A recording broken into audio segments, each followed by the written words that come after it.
अब आइए, आप लोगों को जिस चीज का बड़ी बेसब्री से इंतजार है वो शुभ घड़ी आप लोगों के सामने है, यानी तमाशा। लेकिन तमाशा बताने से पहले आप लोगों से हाथ जोड़कर गुजारिश है, क्योंकि हमारी इस पार्टी में जो भी कलाकार भाई हैं आप लोगों के भाई व बच्चे के समान है।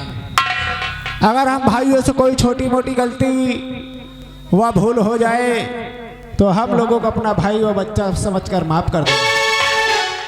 तो आइए आप लोग तमाशे का नाम सुनिए। एक्शन मारधार से भरपूर एक राजसी धमाका, खूनी जहर वफादार दोस्त उर्फ दगाबाज मंत्री।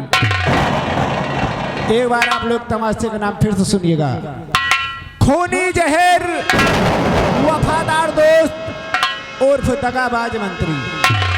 संभल कर देखना ये तोहफा, संभल कर देखना ये तोहफा दरिया से होकर रवानी में, और हजारों दिन ले लेंगे यहाँ पे आग लग जाएगी पानी।